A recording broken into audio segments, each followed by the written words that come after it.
Vítajte pri ďalšom našom kvíze. Dnes si dáme 30 otázok o povolaniach.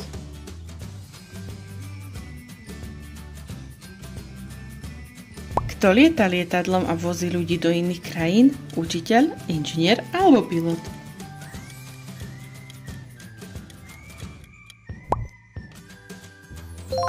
Správne, je to pilot. Pilotmi môžu byť ako muži aj ženy.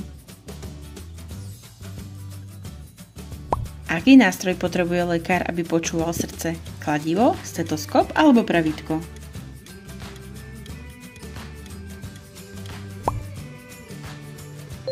Je to stetoskop.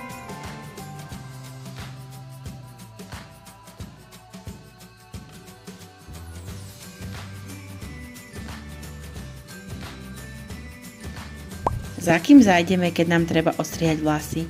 Za kaderníkom, za stavbárom alebo za pani predavačkou?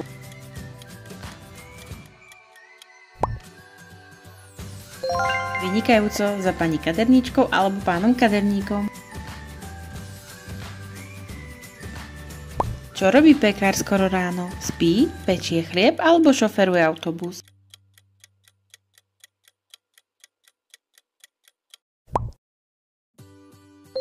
Pekári vstávajú veľmi skoro, aby mali ľudia čerstvý chlieb hneď ráno. Aký nástroj používa kováč na tvarovanie železa? Vysávač, kladivo alebo vidličku?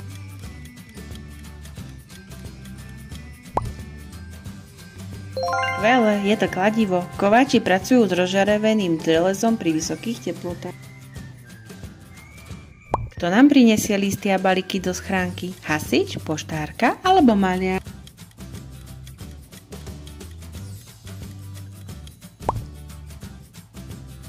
Je to pani poštárka alebo pán poštár. V niektorých dedinách poštári ešte stále roznášajú poštu na bicykloch.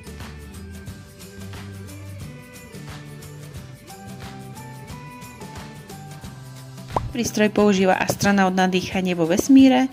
Je to ventilátor, kyslíková nádrž alebo vysávač.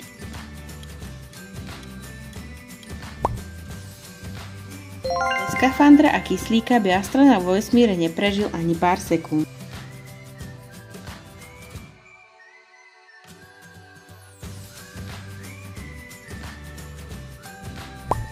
Čo robí hasič, keď nezvoní poplach? Trénuje a stará sa o svoj výstroj, pečie koláče alebo maľuje obrazy. Hasiči musia byť stále pripravení, skúšajú si rýchle obliekanie a výjazd. Kto vytvára obrázky, ilustrácie a maľby? Maliar alebo maliarka, šofér alebo policajt?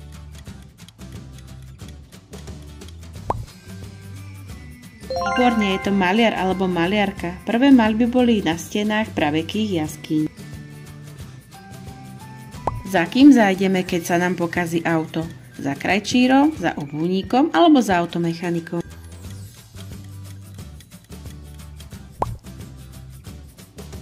Dnes už automechanici často používajú počítače, ktoré im pomáhajú hľadať chyby.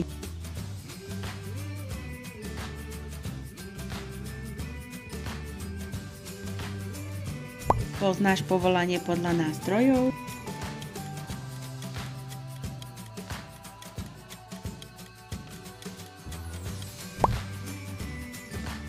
Správne, je to hokejista.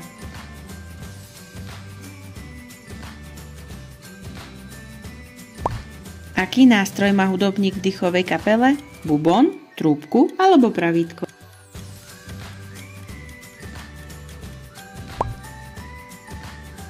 Výborne, je to trúbka.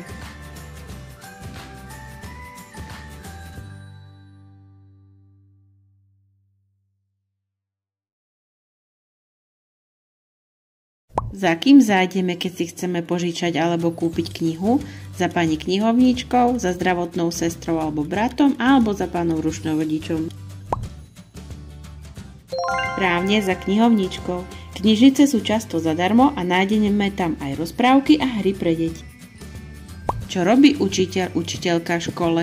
Predáva chlieb, riadi lietadlo alebo učí deti čítať, písať a počítať? Presne tak, učí deti čítať, písať a počítať.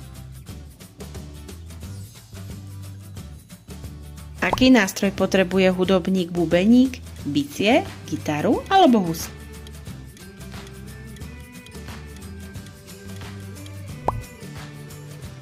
Bicie sú jedny z najstarších hudobných nástrojov na svete.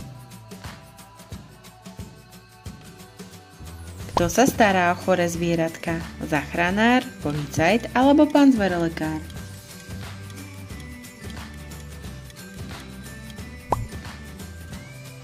Veterinári sa starajú o psíkov, mačky aj veľké zvieratá ako kone či slony. Kto sa stará o kvety a záhradu? Záhradník, novinárka alebo kuchár?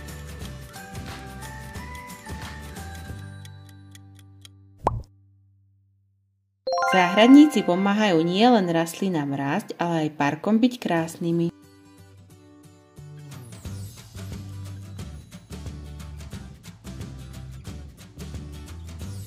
Aký prístroj používa fotograf?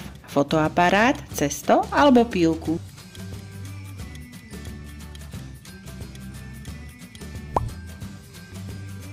Výborne, je to fotoaparát.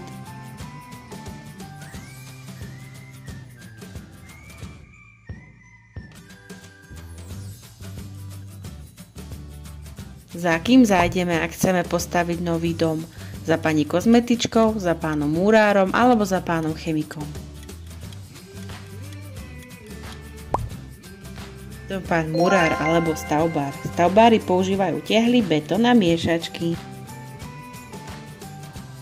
Čo robí cirkusový klaun? Zabáva ľudí, varí jedlo alebo riadi vlak?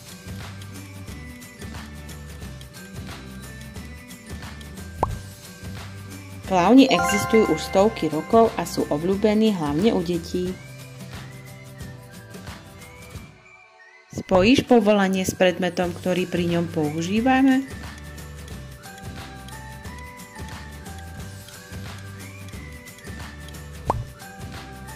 Výborne, toto si zvládol skvele.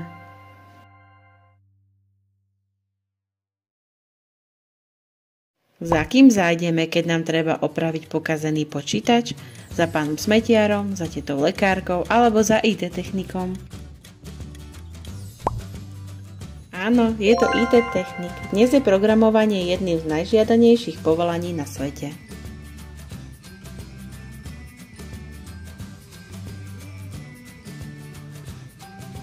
Aký nástroj používa kuchár, kuchárka? Hrniec alebo mikrofón?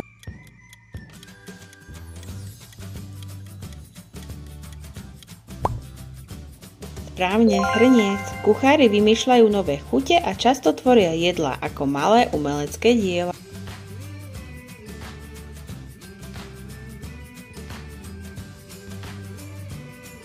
Za kým zájdeme, keď potrebujeme vytrhnúť boľavý zub? Za ujom chirurgom alebo za tetou zubárkou? V minulosti zuby často vytrhávali kováči, dnes to robia len odborníci zubári.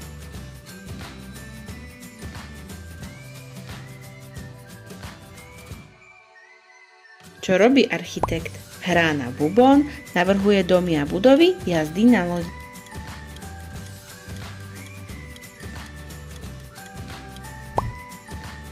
Architekti kreslia plány, podľa ktorých potom stavbári stavajú.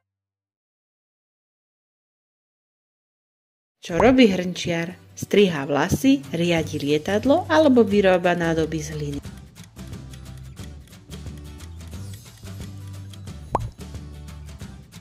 Hrnčiarstvo je jedno z najstarších remesiel, staré tisíce rokov. Za kým zájdeme, keď sa nám stratí pes alebo mačka? Za ujom matematikom alebo za tetou policajtkou? Polícia často pomáha nájsť stratené zvieratá v mestách aj na dedinách.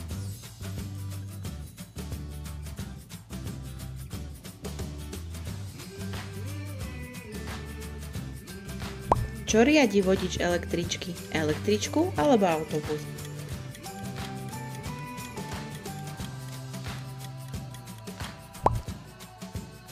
Električky jazdia na elektrinu a sú ekologickejšie ako autá.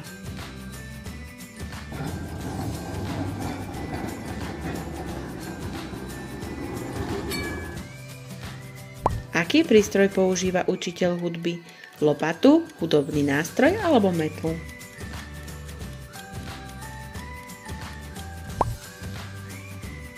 Hudobní pedagógovia často sami hrajú na viacero nástrojov.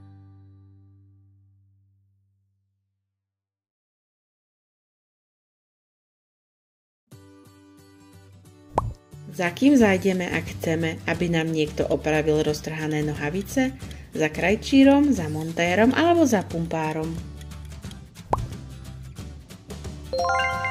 Krajčíri dokážu nielen opravovať, ale aj šiť krásne nové šaty. Čo robí vedecký výskumník? Pečie koláče, jazdí na bicykli, skúma, aby objavil niečo nové. Vedecké objavy pomohli vymyslieť lieky, elektrínu, ale aj internet.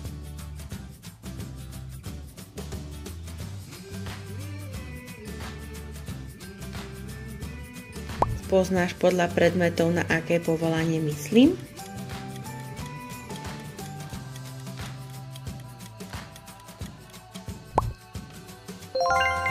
Výborne, je to šikovná baletka.